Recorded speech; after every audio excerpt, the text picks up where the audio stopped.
Всем привет! Это канал Плюс 3. Меня по-прежнему зовут Женя. Я Саша. Мы сейчас находимся в Варшаве, но мы сегодня отправляемся в интересное путешествие. Два разных города, которые отличаются и историей, и архитектурой, и вайбом, и людьми, которые там проживают, в том числе белорусами, которые туда переехали и строят там свою новую жизнь после Беларуси. Говорят, что гостиница Европа в Минске похожа на один из этих городов. Именно для этого мы берем с собой этот путеводитель и исследуем, что из себя представляют эти города, что в них общего, что в них разного с Минском, какие люди там живут и что они о них говорят. Так что погнали с нами в этот роуд-трип, отправляемся. На беседе была на беседе, плыла на беседе, была на беседе, была на беседе, плыла на беседе, была на беседе, была на беседе, плыла. Саша, расскажи, ты когда-нибудь был в Вене? Да, я в Вене был последний раз около года назад, и мое первое впечатление, что это город достаточно такой консервативный, как будто бы преподаватель, а города а-ля Будапешта, а-ля Берлина, это города студенты, в которых хочется развлекаться, отдыхать, тусить, так скажем, а Вена — город, который сужает своими рамками, создает немножечко такую скучную атмосферу, но интересно узнать, так ли это на самом деле, и убедиться в этом еще раз. Вообще, старушка Вена — это один гигантский кампус с десятками университетов, куда стекаются студенты со всей Европы. Но есть места, где просто отсидеться на парах точно не получится. МУ Центра анатомии и клеточной биологии звучит сложно, выглядит еще серьезнее. Именно эту альма-матер выбрал Влад, мощный старт для амбициозного белоруса, чей путь в медицине в итоге привел к карьере американского уровня. Изначально мой путь, скажем так, из Беларуси в Вену был через медицинский университет здесь, в котором мы сейчас находимся. И фактически, да, естественно, это не было, возможно, это выглядит как все очень просто, но, естественно, когда я готовился попасть сюда, я учился после медицинского, каждую ночь учил немецкий, готовился к экзамену, то есть я очень много времени инвестировал для того, чтобы попасть сюда. И, естественно, когда я попал сюда, все равно было очень сложно интегрироваться, и было сложно учиться, потому что половину языка не знаешь, как эта вся система работает. Но, опять же, с большим усердием, я думаю, каким-то образом ты можешь преуспеть. Влад – пластический и реконструктивный хирург. Он рискнул переехать в Вену, оставив учебу в Беларуси, и, кажется, не прогадал. За эти годы защитил PhD и работал в пластической хирургии в Гарварде и в Massachusetts General Hospital. Вернувшись в Австрию, работает в Центральном клиническом госпитале в Вене, где занимается реконструктивной хирургией, включая бионические протезы. У меня была возможность ездить на конференции, знакомиться с большим количеством людей. И, так скажем, у меня появилась возможность, открылись двери в Штаты. И, естественно, если бы я не предпринимал этих экстра усилий, у меня бы не получилось попасть. Никто бы не был заинтересован в том, чтобы со мной работать в Гарварде или в MIT. Естественно, потому что у меня появилась какая-то экспертиза, я поехал туда, сделали job-offer, и там я уже, скажем так, у меня была возможность, инфраструктура, чтобы знакомиться с разными профессионалами, с которыми я делал много разных проектов, работал в клинической сфере с людьми, которые изобрели эти операции, то есть это был очень клевый опыт. Есть Вена медицинская, а есть Вена инженерная и архитектурная. ТУ Вин. Сюда стекаются те, кто хочет превратить детские рисунки в настоящие здания. И тут чувствуется разница менталитетов. Если у нас инженер — это часто просто технарь, то в Австрии это элита, большие деньги и совсем другой образ жизни. И Рома решил попробовать.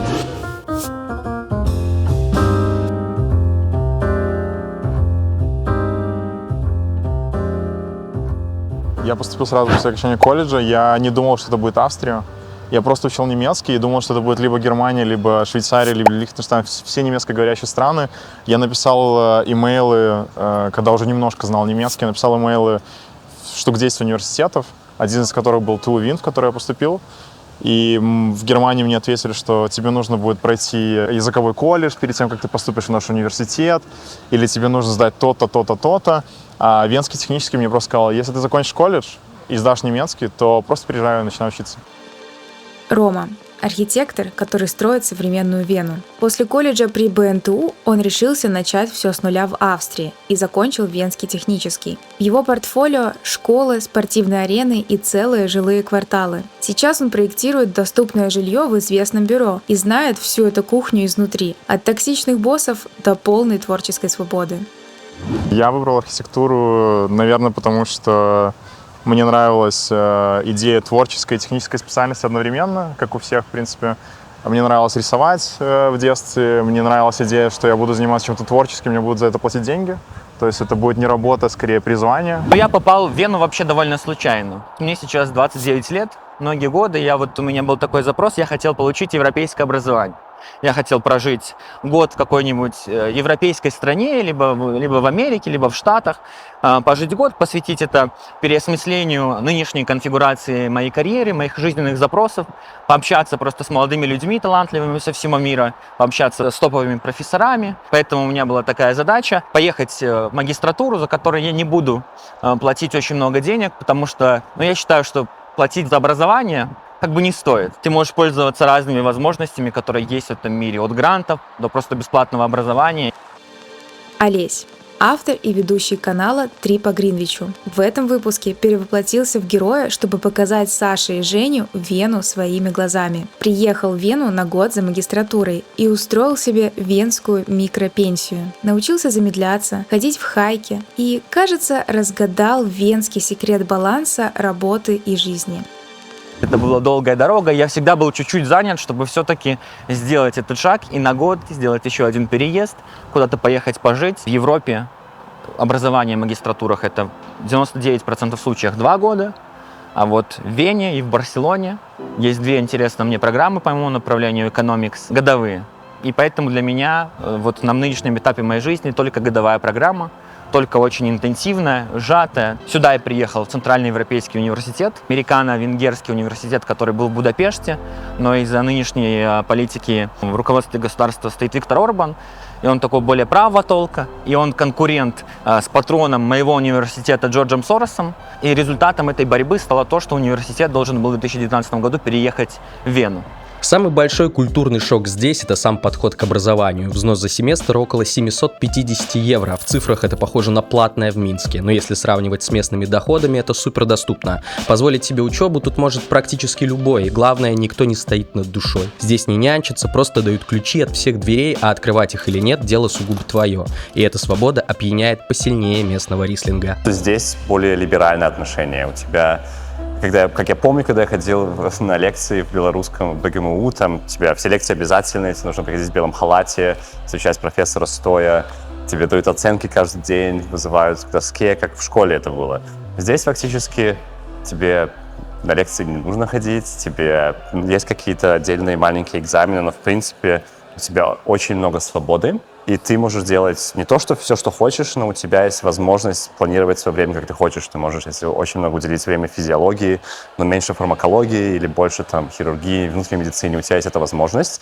И если сравнивать 2 системы, здесь намного современнее, понятно.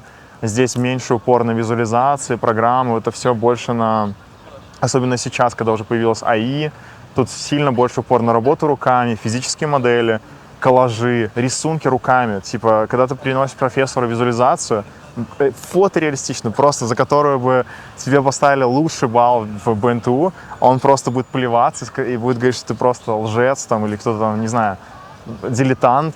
И если ты принесешь ему акварельный рисунок твоей идеи, то он будет просто в полном восторге. Профессоры, которые преподают, они практикующие архитекторы, у них чаще всего есть свое уже бюро, они знают, что на самом деле университет — это главное место, где ты можешь свои идеи тестировать, концепции. Потому что в жизни концепциями никто не занимается. Ты занимаешься строительными чертежами, ты занимаешься всем чем угодно, но не идеями. А в универе ты учишься именно свободно мыслить, создавать что-то креативное. И вот это был упор в университете. И это очень клево. Поначалу было, естественно, сложно. Я был один здесь, у меня не было особо друзей никого. И я может, познакомился с пару людей из Казахстана, Украины, России, Беларуси, которыми я немножко общался, но все равно было очень ограничено, так скажем, даже понимание того, что Вена собой представляет, как даже образование, профессиональный рост. Я не понимал, как окей, вот я проучусь в медицинском, что дальше? У меня не было ни одного дня, когда я жалел. У меня не было ни одного дня, где я вечером плакал в подушку и хотел домой или скучал по родителям. Я приехал, у меня был друг Влад, который был раньше здесь. Он помог со всеми оформлениями. Уже был как минимум один человек, который уже здесь, на месте, который может помочь. В чужом городе глаз всегда ищет зацепки. Знакомая речь в толпе, похожие типажи. Все, чтобы на секунду словить ощущение дома. Мы решили искать эти связи в архитектуре. А проводником стал гайд Дмитрия Задорина, белорусского архитектора из Нидерландов. Он потратил 3,5 года, чтобы детально разобрать Минск, от церквей 17 века до хоккейных арен и спальников. С этой книгой в руках мы и проверим, реально ли найти знакомые черты Минска здесь, в Вене, или нам это просто кажется.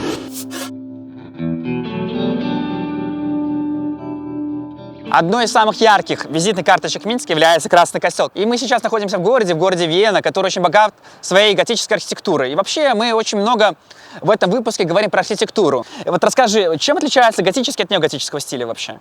Начнем с того, что готика — это то, что построено было между 5 и 15 веком, и заканчивается они Ренессансом. А неоготика — это то, что когда готику пытаются повторить уже в новом времени. И, допустим, вот этот костел, это все думают, что это готика. На самом деле это неоготика, потому что его построили в 1853 году, по-моему. Это середина 19 века, и то есть его готики нельзя отнести, потому что было 200-300 лет позже, чем готика закончилась.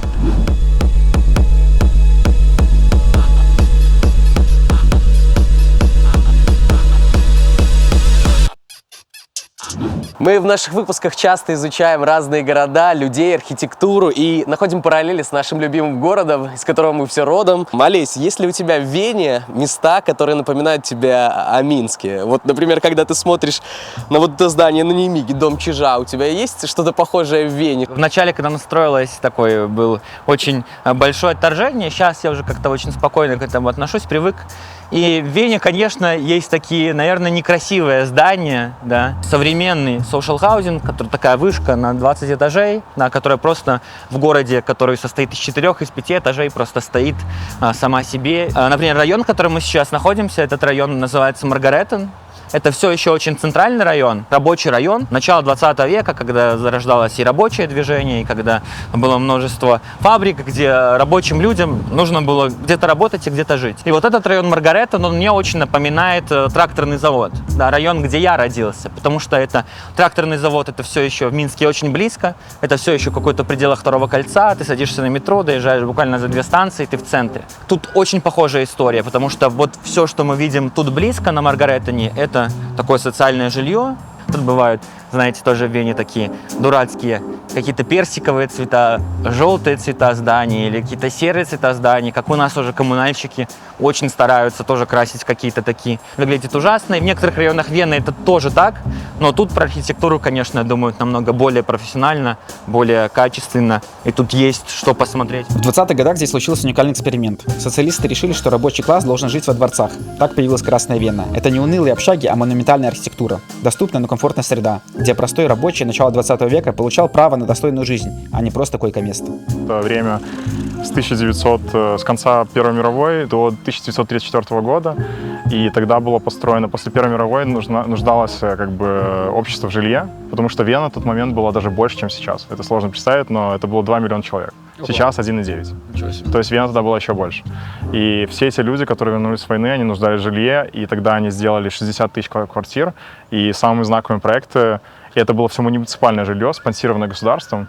И самый главный проект, это был Карл Маркс Хофф, это известный проект 1920 года, до сих пор стоит, функционирует, люди живут, очень престижное место, то есть это социальное жилье, но он там нет, то есть квартиру сложно там даже найти, мне кажется. То есть он настолько востребован до сих пор, и его поддерживают в хорошем состоянии. Социальные все функции тоже работают, что не работало у нас, допустим. У нас тоже много социального жилья, но у нас научились просто делать панельки быстро, дешево, а все, что вокруг, про это просто как будто то ли забыли, то ли просто не хватило денег. Вену нужно читать по цифрам. Первый район — Иннерштадт, это витрина. А дальше по часовой стрелке с каждым витком меняется статус. Скажи мне свой район, и я скажу, кто ты. Хипстер из 7, дипломат из 19 или рабочий парень из 10, где Вена говорит на турецком и сербском.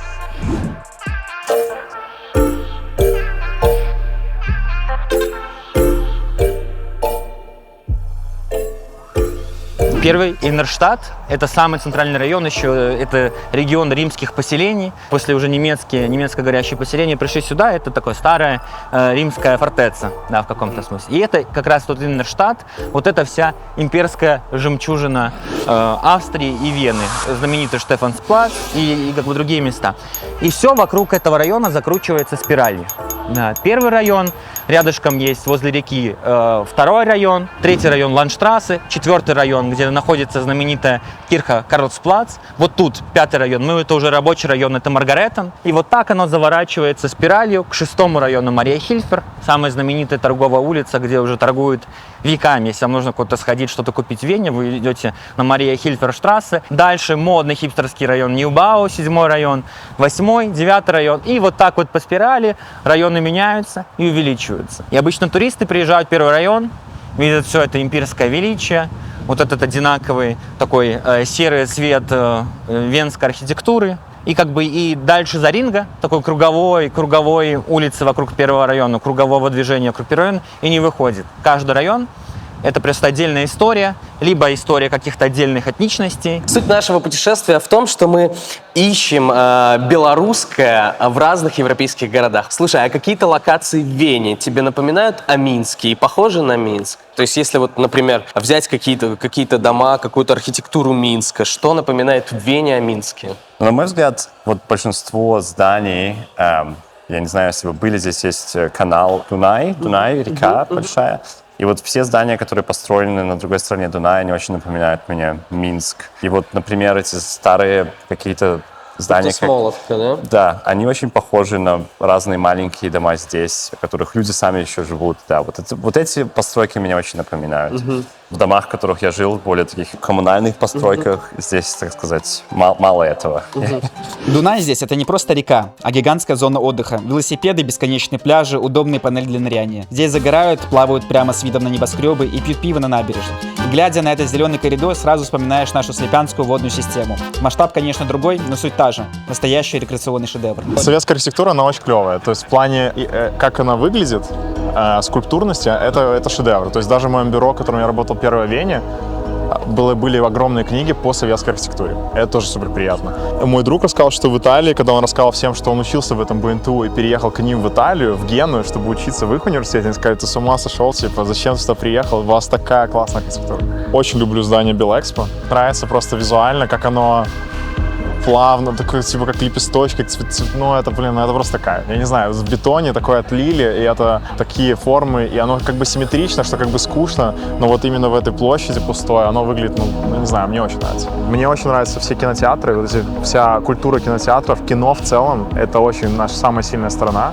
И в целом то, что в Советском Союзе было типа упор на кино, это чувствуется по зданию. Вот эти здания кинотеатров всегда одно из самых красивых зданий. И это вот наше наследие, которое, ну, дало архитектуре современной, которая сейчас везде строится, это все еще как бы наследие наше, я думаю. Проблема нашей архитектуры в том, что она на проектах, она красиво смотрится, но потом за ней никто не ухаживает, и проходит какое-то время, из-за того, что это бетон, все эти серый материал, оно приходит в упадок и выглядит просто через 20-30 лет очень плохо. Вот здесь в Вене закладывается в стоимость МИТа именно реставрация последующая. На следующие там 20-30... МИТ — это аренда. Да. Но, пожалуй, главное отличие Вены — это цены на жилье. Сравниваешь с Мюнхеном, Парижем, Лондоном и выдыхаешь. Приличную квартиру здесь реально снять за 800-900 евро. И если в других столицах на аренду улетает до половины дохода, то здесь примерно треть. Весь секрет в социальных квартирах. Город сам владеет огромным фондом жилья и сбивает цены на рынке. Поэтому жить в классном районе тут можно самой обычной зарплатой. Здесь был мой друг Влад, который ваш второй гость. И я к нему приезжал в гости в 2015 году, по-моему. И он уже здесь уже учился. Это был его первый или второй год. И он мне сказал: ты же архитектор, я тебе покажу классный проект, тебе понравится. И он меня привез в экономический университет и показал мне экономический университет. И я был в таком восторге, что не только архитектура, а еще и городская среда, она все как бы создана для этой архитектуры, для людей. И вот, то есть ты снаружи здания находишься, но тебе так приятно на это смотреть, и все здания такие разные. И я был под таким впечатлением и просто мечтал, что когда-то я буду работать в таком бюро, которое вот что-то такое делает. И в итоге мое первое бюро оказалось именно тем бюро, которое делает проект.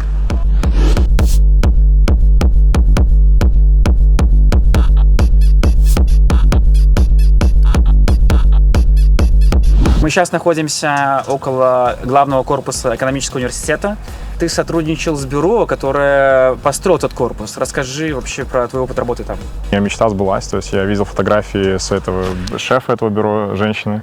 Она фотографировалась с известным архитектором, который построил вот это здание, Заха Хадид архитект. Самый первый проект, который я делал, это я моделировал улицу для Венецианского биеннале.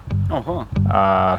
Это был там маленький проект, как можно эту улицу улучшить. В Австрии к врачам отношение особое. Это высокий статус и совсем другие зарплаты. Но и входной билет в этот клуб стоит дорого. Здесь немножко все более структурировано, чем в Беларуси. Например, если ты хочешь стать онкологом, ты не можешь просто пойти на распределение и там поработать 1 год, 2 где-то на онкологии и стать онкологом. То есть здесь ты должен пройти 6 лет, так называемая Assistenzausbildung. И это фактически как резидентура на русском, наверное. И ты 6 лет работаешь Assistenzarzt, и у тебя полная зарплата, ты работаешь врачом, но ты приходишь к тому, чтобы стать там онкологом с полными, так сказать, полномочиями. Преимущество того, что если заканчиваешь в Вене, ты можешь попадаться в Швейцарию, Германию и в Австрию. То есть есть много возможностей, так сказать, в плане языка только. У всех иммигрантов из СНГ проблема, и не только из СНГ, Турция то же самое. Все страны третьего мира, у них всех проблемы с документами. И когда работодатель узнает, что ты из третьей страны, то они начинают бояться, не понимают, что с тобой делать. Они не знают, как себя устроить, они боятся этого. И когда есть другой кандидат, который из Европы, они просто более понятны, и с ним меньше проблем, они просто выберут, скорее всего, его. Если ты такой же, как он, плюс-минус.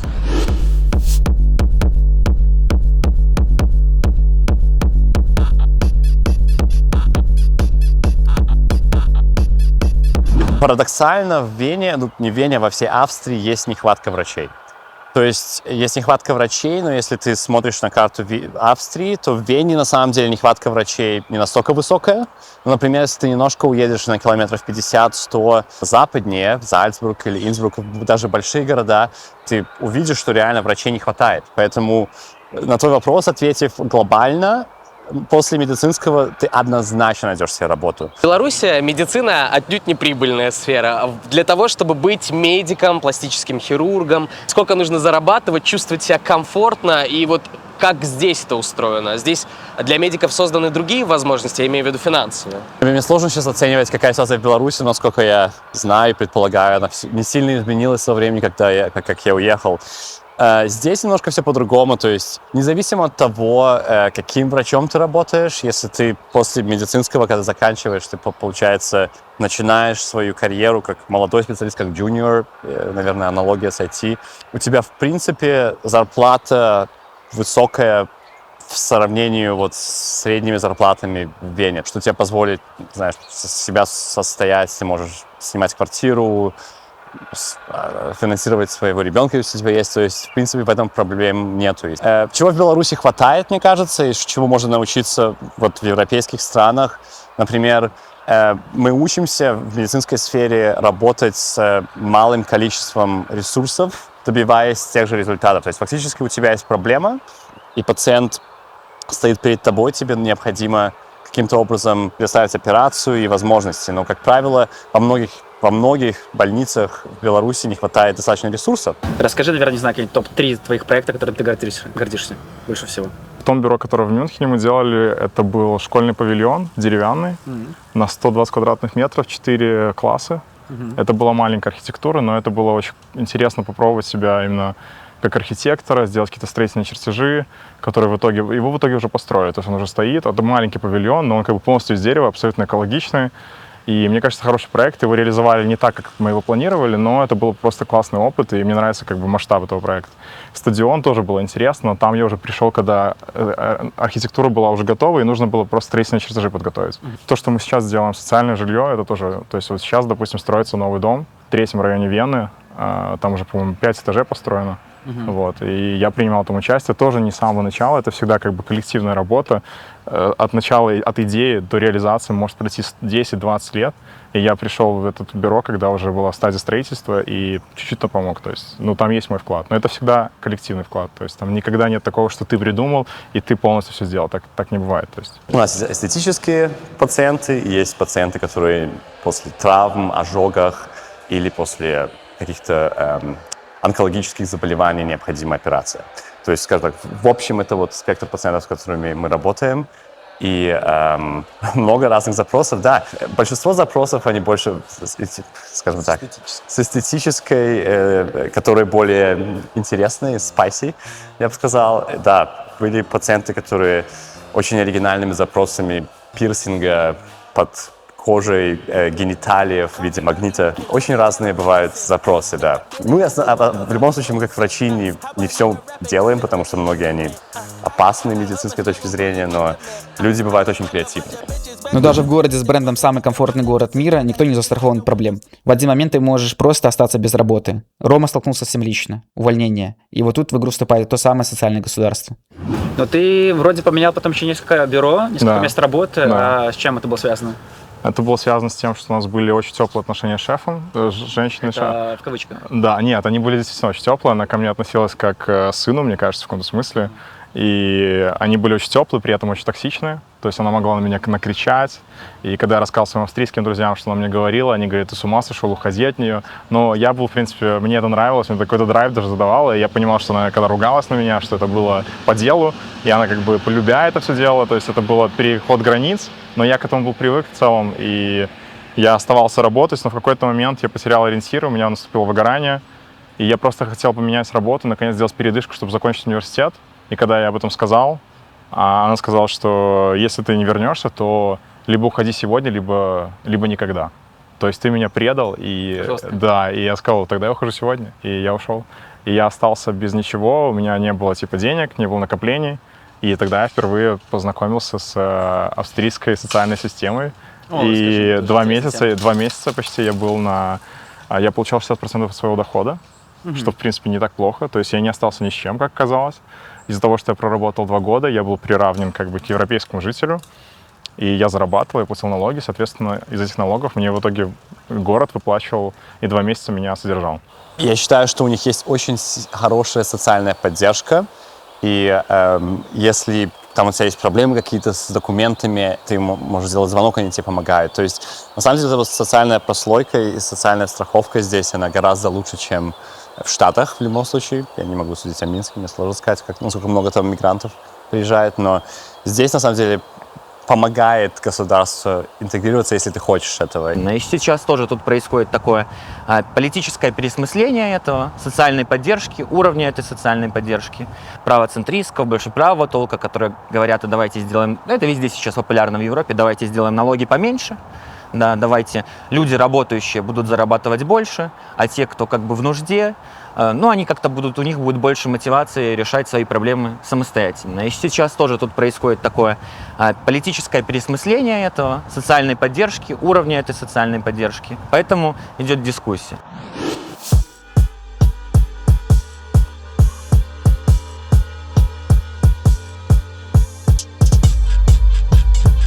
Все, выезжаем, оставляем Вену в зеркале заднего вида, но мы не прощаемся, а просто ставим историю на паузу. А сейчас курс на Братиславу. Нам написали ребята оттуда, мол, приезжайте. Вызов принят, прыгаем в тачку всей командой, ехать тут всего ничего, меньше часа. И пока мы в пути, пару слов про наш мерч. У него важный концепт. Мы соединили 2 точки твоей жизни. Первая — родной город, твой старт. Вторая — город, где ты прямо сейчас строишь карьеру. Это как паспорт нашего комьюнити. Лучший способ без слов рассказать свою историю и узнать своих.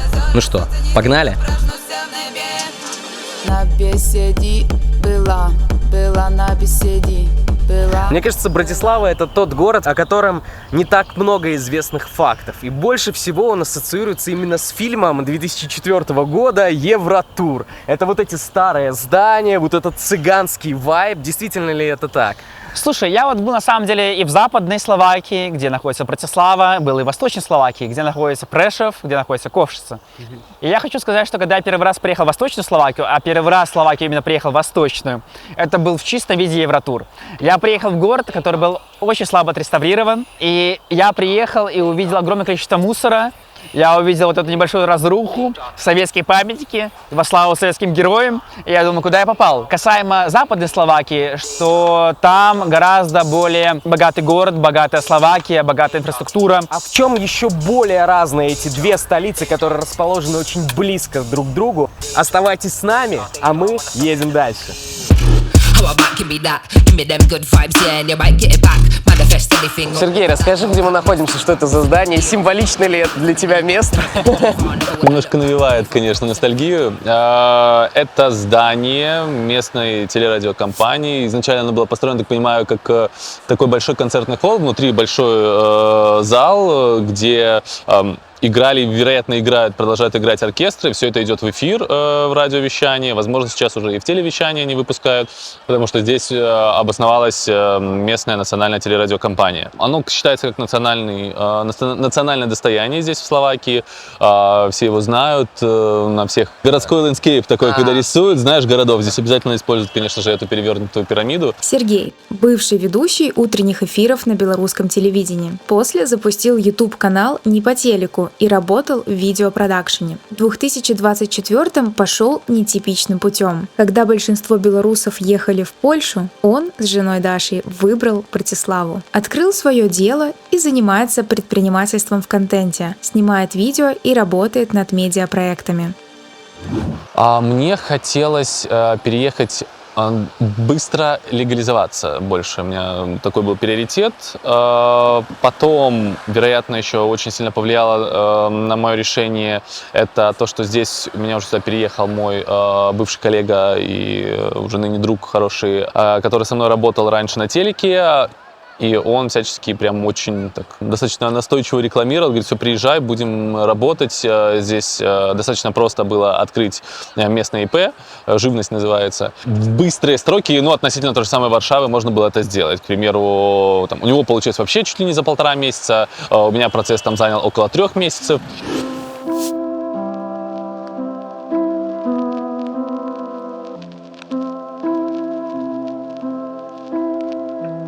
Это мой вокальный класс, который я открыла в марте этого года здесь, в Братиславе. Мы в самом сердце старого города находимся. Даша – белорусская певица, педагог по вокалу, голос белорусских радиостанций и финалистка отбора на Евровидение 2020 с песней «On Fire». В 2024-м переехала в Братиславу с мужем Сергеем и открыла свой вокальный класс в центре старого города. Теперь учат братиславцев петь. Как вы пришли к тому, что вам нужен вокальный класс? Ты знаешь, это просто уже была необходимость и физическая, в том числе, где-то выстраивать работу более грамотно с учениками, потому что людей становилось все больше, желающих со мной заниматься, поэтому уже просто было принято решение, что пора. Здесь все началось с того, что я пошла на тренировку по стрейчингу к украинской девочке, и она спрашивала у всех, кто чем занимается. Я сказала, что я педагог по вокалу. Она говорит, ой, класс, у меня моя сестра, она хочет петь. С этого все началось. Буквально там в сарафанном радио просто начали девчонки там друг другу рассказывать. Кто-то запостил какой-то сторис, что ой, так классно, все, там Даша в городе. У нас появился педагог. Все на сарафанном радио. Единственное, что уже нужно было сделать, это как раз-таки открыть помещение, чтобы принять как можно больше желающих. Сколько стоит аренда такого помещения в месяц? Мой офис, он стоит около 450 евро, но это опять-таки небольшое помещение, там 25 где-то метров, и это центр города.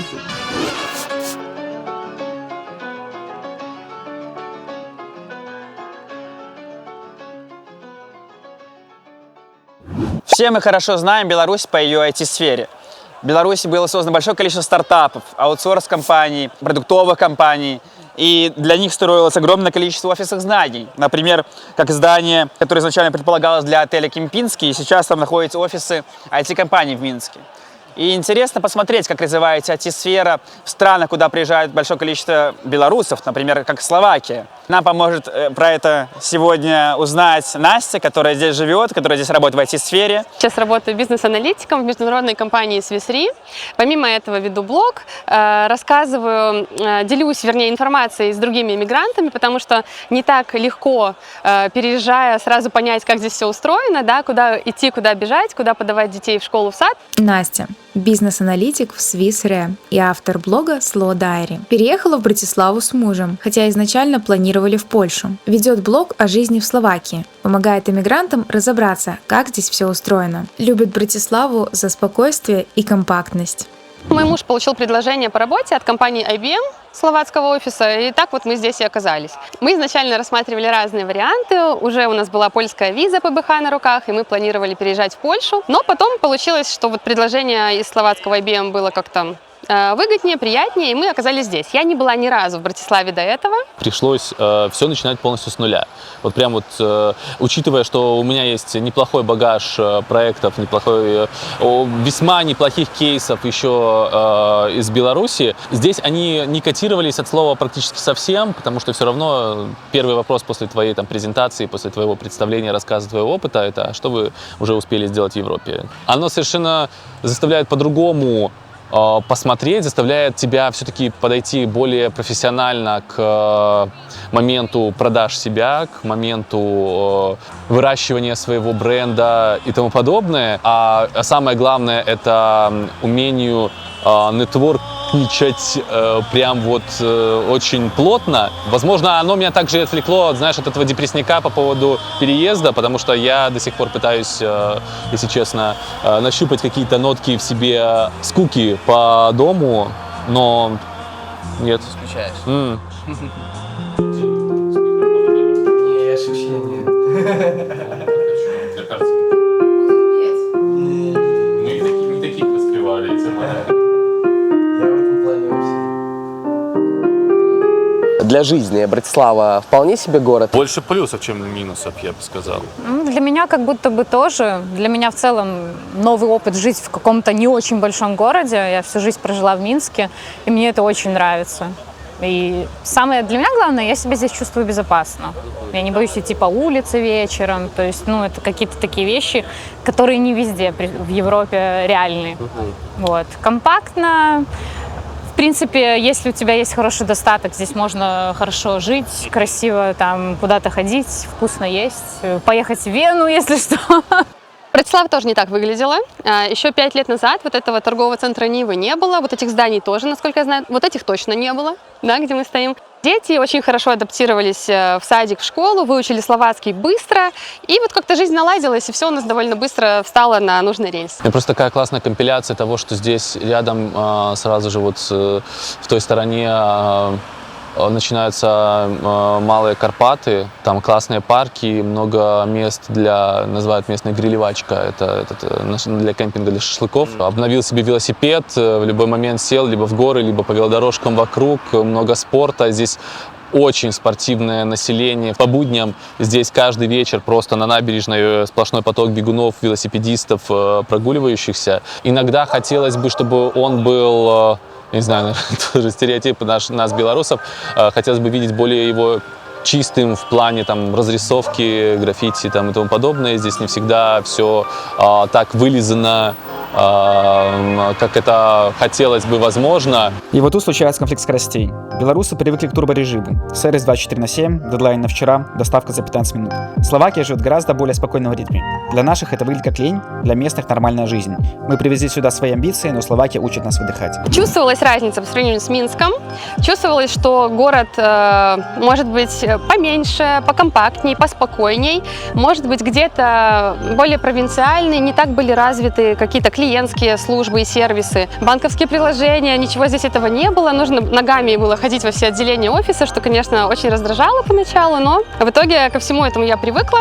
И, скажем, я изначально выбрала такую стратегию смотреть на все через розовые очки. Раз уж мы здесь живем, надо фокусироваться на хорошем.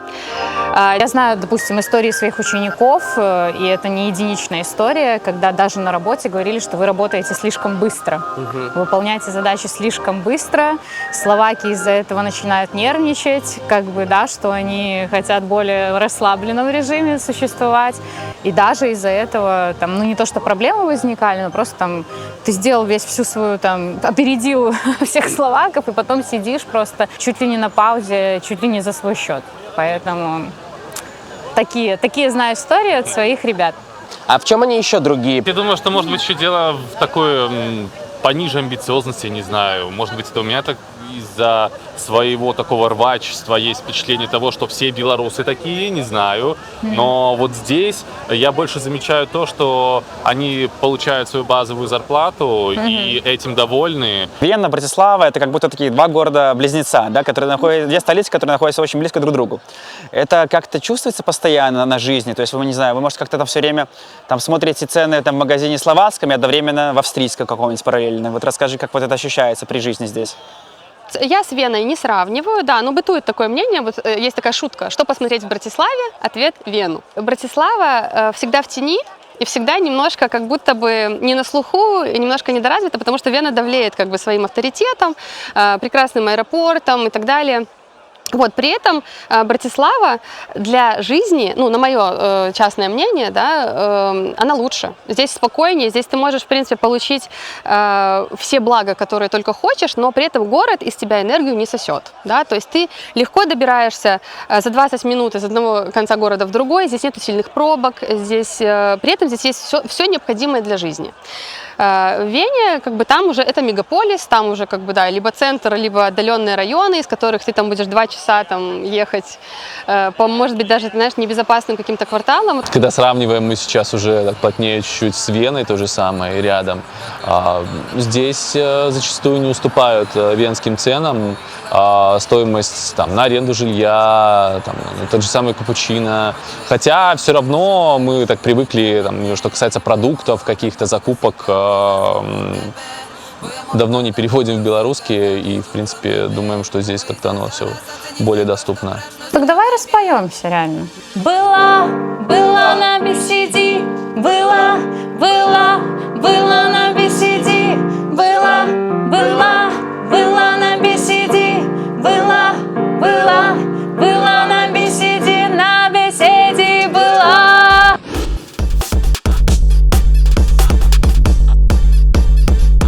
Можно годами жить в пузыре диаспоры, но самый быстрый и приятный способ понять город – это влюбиться. Интеграция через отношения работает лучше любых языковых курсов.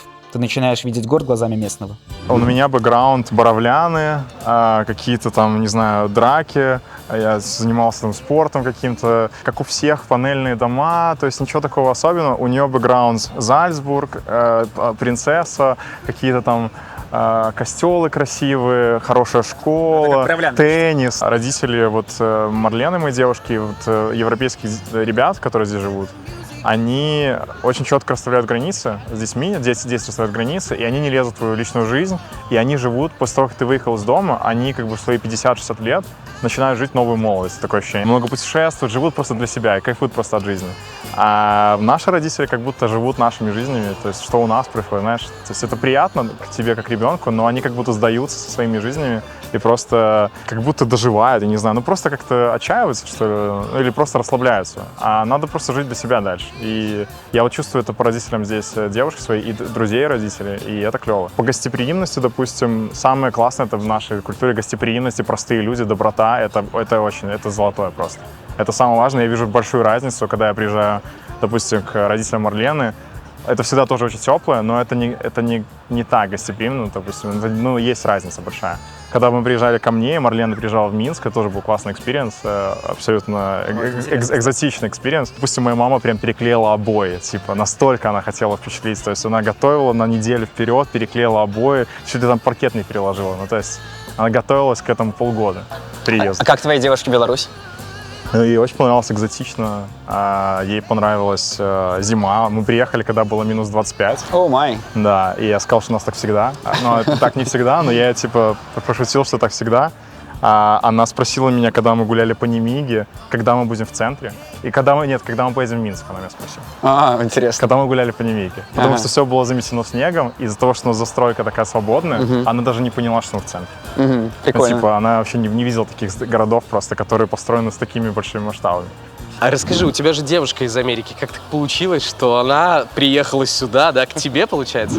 Да, в какой степени, как я уже говорил, я был в Бостоне несколько лет, и мы познакомились там, и когда я переехал в Вену, так сказать, мы обсуждали это, и для нее это была очень хорошая альтернатива, как это планировать жизнь будущую в Вене, и для меня тоже, и поэтому мы совместно решили, что, да, скажем так, мы переедем совместно в Вену, и я как бы, может, ее убедил достаточно хорошо, и она согласилась, и да, сейчас вот мы в Вене. Какой у нее фидбэк о городе в целом? И совпадает ли он с твоими ощущениями? Ну, то есть она здесь немного, она пару месяцев назад приехала, естественно, новые впечатления, это всегда для города. Она начала учить немецкий, то есть она уже немножко понимает самые маленькие вещи.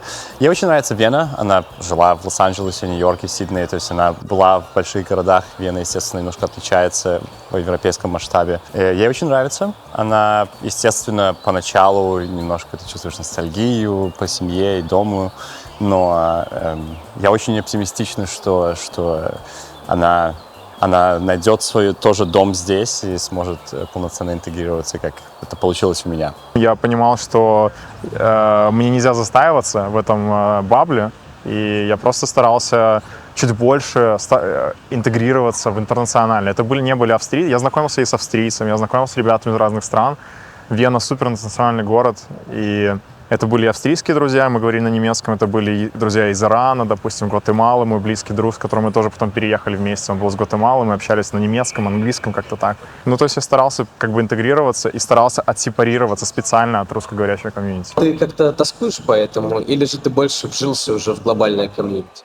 Часто у меня бывают ностальгические моменты по разным вещам, которые, возможно, даже не самые приятные в Беларуси. Но в любом случае было бы приятно, чтобы было какое-то комьюнити, но мне кажется, по причине того, что здесь не так их много, это практически невозможно сформировать. И на самом деле, если я буду откровенным, у меня есть огромное количество друзей, близких, которые немцы, австрийцы, то есть у меня есть комьюнити, которое уже здесь сформировано, поэтому, наверное, одна из причин, я тоже не ищу новой комьюнити, потому что она у меня уже здесь есть. Вена супер космополитичный город. Тут есть районы, на одном районе живут сербы, на другом районе живут уже больше, чем 50 лет живут местные граждане Австрии, но туркоязычные турки, есть боснийцы, есть много балканцев, есть очень много поляков, конечно, много людей из России, особенно недавно стало много людей из Украины, немножко белорусов есть.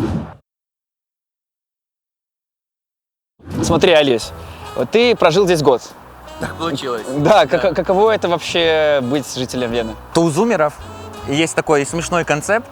Я не планировал, но это получилось для меня как такая маленькая венская микропенсия. Я знал, что тут довольно расслаблено, довольно прикольно. Но у меня было такое опасение, что может быть чуть-чуть скучно. И мне кажется, вот эта история, что тут очень хорошо, очень приятно, но слегка для нас, для людей, даже из Восточной Европы, из больших городов, как Минск, да, где мы родились и жили, или Варшава, где мы сейчас живем. Ну, такой, это чуть медленнее, и ты должен пытаться в эту медленность как-то очень войти, да, насладиться ею, поверить, принять это, да, ты должен принять, что что-то может не работать после 6, например, как магазины, да. У меня был огромный чек-лист вещей, которые я просто должен успеть сделать. Например, для нормального венца это абсолютно нормально на выходных, в субботу, в воскресенье сделать такой уикенд в горы, взять с собой подруг, друзей, семью и пойти в такой хайк, сесть на виноградниках, взять вина и посмотреть просто на Вену с высоты Венских гор. Поэтому такая традиция, поэтому я тоже это делаю. Мы часто живем в режиме бежать, достигать, успевать. А Вена учит другому. Здесь есть понятие Gemütlichkeit, уют, который нельзя торопить. Это когда ты заказываешь один меланж и сидишь с ним 3 часа, и официант не смотрит на тебя косо. Город шепчет тебе: остановись, ты успеешь. Трим, ты жил и в Бостоне, жил в Минске. Почему все-таки Вена и чем она примечательна? Вена, она, на мой взгляд, она очень уникальный город в Европе, потому что, как я ее знаю, она совмещает очень много разных культур и вещей. Например, если ты гуляешь по Вене, как турист, ты видишь эти роскошные здания, большую историю, но за ними ничего не видно. Но на самом деле, если я когда жил здесь как студент, там, это как маленький Берлин. Это очень большая альтернативная сцена с разной музыкой, вечеринками, outdoor raves везде. То есть, и, скажем так, мне кажется, что бы тебя ни интересовало, ты можешь здесь найти это. Но у меня вот сложилось впечатление, когда я последний раз здесь был, что Вена — это такой город-преподаватель. И я его сравниваю с тем же Берлином, который как бы студент, который такой на драйве постоянно, там, с Будапештом, который на драйве. Нет ли такого, что вот сильно консервативный город? Да, однозначно. Я думаю, если сравнивать с Берлином, это достаточно консервативный город, но мне кажется, я не знаю, какой город другой менее консервативный по сравнению с Берлином. В Вене, мне кажется, если ты на первый взгляд, мне кажется, если ты не в этой системе, и у тебя нету много друзей, которые, знаешь, там, родились здесь и так далее, я думаю, тебе будет покажется, если ты вот найдешь там, окей, куда я сегодня пойду, посмотришь на Google Maps, и, возможно, ты окажешься в местах, которые будут казаться более скучными. Но на самом деле настоящая жизнь в Вене и вот все, что происходит, я думаю, ты узнаешь только если ты знаешь кого-то из местных. И, на мой взгляд, когда ты их знаешь, то, я думаю, город, он открывается совсем с другой стороны. У многих жителей Вены есть выход на крышу, есть руфтоп. И, конечно, мы, как и родом из Минска, мы не привыкли, что руфтоп — это такая часть жизни местных. Потому что, например, весной и до осени они могут просто приходить на руфтоп, да, тут загорать, делать вечеринки, делать барбекю. И вот если мы посмотрим даже вот тут на все эти дома, которые нам видны, то практически у каждого тут есть выход на крышу. И это история про то, почему Вена действительно очень приятное место для жизни. И как говорилось и говорится, one of the most livable cities in the world, да, потому что вот тут знают, что такое отдыхать, как сочетать отдых и работу. Финальная точка любого венского маршрута – гора Каленберг. И это не просто смотровая площадка, а настоящий культ. Вена чуть ли не единственная столица в мире, которая выращивает вино в промышленных масштабах прямо в черте города. Поэтому сюда поднимаются не столько ради спорта, сколько ради гедонизма. Сидеть на склоне, смотреть, как солнце падает на Дунай и пить местное вино – это обязательная часть венской программы. Но если оторвать взгляд от бокала и обернуться, видишь совсем другую историю. Вот этот небольшой костел святого Юзефа, на нем польский флаг, а внутри часто слышна польская речь. Почему? Потому что здесь в 1683 году решилась судьба Европы. Отсюда король польский и великий князь литовский Ян Собеский командовал битвой, которая спасла Вену от османской осады. И в том войске Речи Посполитой были и наши предки, шляхта с земель современной Беларуси. В Польше, в Варшаве я чувствую вот огромное развитие, огромный оптимизм, да, и ты каждый день просыпаешься и знаешь, что город меняется.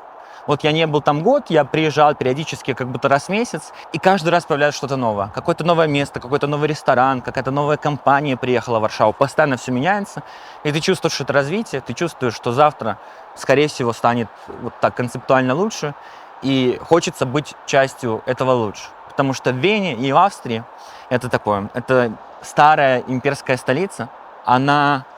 Конечно же, чуть-чуть про прошлое в том числе, да, особенно местами какие-то, если вы там приезжаете в первый район или приезжаете в известный там в дворец, но ты понимаешь, что действительно про старую, мощную имперскую столицу, Австро-Венгерскую империю. И, конечно, тут это есть, и часть истории они пытаются очень сохранять, и мне кажется, это их взгляд в будущее, их какое-то развитие чуть-чуть задерживает, потому что они празднуют вот свое величие и все еще чуть-чуть празднуют. И мне кажется, если бы они вот посмотрели более в будущее, хотя в Вене все еще это есть. Вот мы тут видим, у нас на Скалане есть Vienna International City. Там есть представители очень разных компаний, международных организаций. Вена все еще очень хорошее место для глобального, больших корпораций, для бизнеса, потому что тут есть кадры, правильные процессы, есть правильная бюрократия. Это все еще круто. Вена – это одна из 4 мировых столиц ООН, наравне с Нью-Йорком, Женевой и Найроби. Уна-Сити – это реально город в городе. Здесь базируются МАГАТЭ, ОБСЕ и ОПЕК. Это создает уникальную среду. Если ты хочешь построить серьезную дипломатическую карьеру, то тебе сюда. Но у этой медали есть и обратная сторона. Вену не зря называют столицей шпионажа. Местные законы работают хитро. Иностранным разведкам разрешено действовать здесь, пока их работа не направлена против самой Австрии. Вена — это вообще город-ниш. Если ты занимаешься международным арбитражем, классической музыкой или музейным делом, то вершина твоей профессии находится здесь. Именно в Вене ты можешь стать лучшим в мире. Но это не так быстро, как в Польше. Появляется Google, появляется Meta, нанимают разные компании из Америки, из Европы. Но жизнь отличается очень сильно. Да, восточноевропейцы, они больше про работу, больше про какое-то, в каком-то смысле, достигаторство.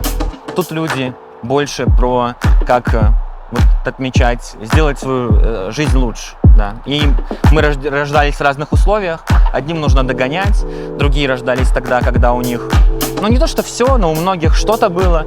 И это, конечно, делает наши пути очень разными, по-своему интересными, по-своему хорошими, но очень разными. Поэтому мое решение вернуться в Польшу логичным, но год был прекрасным. На самом деле Австрия намного ближе к Беларуси, чем кажется. В свое время австрийцы поняли, на Западе все давно поделено, и рванули на восток, захватывать новые растущие рынки. Так мы и пересеклись. Та самая желтая вывеска Приватбанка — это венский Райфайзен. Наш А1 — бывший Волком. Это А1 Телеком Австрии. Мы годами жили в одной бизнес-системе и учились друг у друга. 3 вещи ты бы взяла бы из Словакии, может быть, страны, либо из Братиславы как города, либо как со словацкого общества, и когда-нибудь как-то привнесла бы в Беларусь. Work-life balance. Отправляем в Беларусь. Да, не гонимся за работой. Да, работа все-таки это часть жизни. Знаешь, мне нравится такая вот поговорка, что ты, по сути, заменим везде. Ты заменим на работе, ты заменим в обществе, а для своих детей только ты незаменим. И вот здесь это чувствуется, да, как качественное вот воспитание своих детей, качественное проведение времени с ним. Вот это однозначно отправляем в Беларусь. Спокойствие, какое-то, знаешь, отсутствие нервозности, нежелание все успеть. Вот словаки, есть у них такая черта, они как будто бы довольствуются малым. То есть хорошо, я там не заработал миллионы, но мне и сейчас хорошо, я вот наслаждаюсь жизнью здесь и сейчас. Но мне бы хотелось в первую очередь забрать из Вены в Минск какую-то такую правильную космополитичность, потому что в Минске мы, конечно, все еще чуть-чуть очень голодные к другим людям. Хочется, чтобы как-то и минчане, и жители Беларуси, они как-то открылись, как-то более активно открывались миру, ну и страна была более открыта. Любой иностранец, который приезжает на Зыбицкую, да, становится просто героем этой улицы просто в каждый один вечер. Да. И мне кажется, что для них это приятно, да, но так не должно быть, потому что это норма. В Беларусь должен летать Ryanair когда-то, должен летать Wizz Air, должны приезжать туристы, должны быть без виз. На улице Октябрьской, Зыбицкой и просто в центрах столицы и городов нашей страны просто встречаться, общаться, да и показывать нас. Хотелось бы вообще забрать у венцев отношение к приятному препровождению времени, особенно спортивному. Тут развита культура хайков, да. Люди любят кататься на велосипеде, любят как-то хорошо, внимательно заботиться о своем здоровье, да. И у нас в Беларуси иногда, конечно, жизнь сложнее для многих людей, да, но я думаю, что культура здоровья нам бы всем не повредила. Особенно это для нас становится актуально, для мужчин уже ближе к 30, мне кажется. Часто люди начинают заниматься, подаются подготовка к Ironman'у, да, или покупают велосипед и ездят, и тут как будто весь город занимается иногда подготовкой к Ironman'у. Ну, это очень интересно, мне кажется, нам, белорусам, такого может не хватать. 3 вещи, которых тебе не хватает здесь, а которые есть в Беларуси, и наоборот. Первая вещь — это чисто присутствие моих родителей. Когда я был в Беларуси, моими друзьями очень много было философских разговоров и общения на какие-то очень глубокие темы. Я бы не сказал, что здесь их нету, но мне кажется, не хватает какого-то общения с людьми из Беларуси, которые понимают немножко культурный аспект, которого здесь он немножко другой. Чего мне не хватало в Беларуси, когда я был, если бы я мог переместиться во времени. Наверное, да, больше свободы какой-то свободы мышления и ресурсов. Что ты возьмешь с собой, да? То есть ты уже не будешь жить в Вене, ты отсюда собираешься уезжать, насколько я знаю. Завтра вечером, получается. Это мой последний день сегодня. Завтра вечером. Что ты с собой возьмешь? Венского, может быть. Тут в Вене, конечно, у них большое влияние Германии и какая-то совместная культура очевидным образом, да, потому что они очень близкие нации. Венцы, как и белорусы, они пытаются, и много вещей они переиначили на свой манер. Они здороваются по-особенному, есть особенные слова, и они свою идентичность австрийскую и особенно венскую, это вообще отдельная история, защищают и празднуют одновременно. И мне кажется, мы, как белорусы, тоже страна, которая есть такой большой доминантный сосед, нам стоит помнить и не забывать, кто мы. И, конечно, у нас есть столько много разных особенностей, и венцы умеют это так праздновать и разделять себя как никто другой. Разговаривал с Владом, с доктором, с Ромой, с архитектором. Чуть я тебе, конечно, этот год много всего рассказывал, и новые друзья. Что ты понял про Вену? Я понял, что город, когда ты сюда приезжаешь как турист, и здесь ты никого не знаешь местных вообще, сильно отличается от города, когда ты сюда приезжаешь уже кому-то. когда у тебя здесь и какие-то есть гиды, есть какие-то люди, которые что-то про него понимают. И именно через людей город понимается совсем по-другому, чем ты его понимаешь в одиночку. Белорусские профессионалы в мире, в Европе – это наш суперпауэр, и очень круто поддерживать нам связь, и через них мы можем узнавать новые культуры, мы можем обогащать себя и давать другим тоже обогащаться. Это был выпуск +3 в Вене и Братиславе. Оставайтесь с нами, подписывайтесь на наш Patreon. До новых встреч! Едем домой. Заповедный напев, заповедная даль, свет хрустальной зари, свет над миром встающий. Мне понятна твоя вековая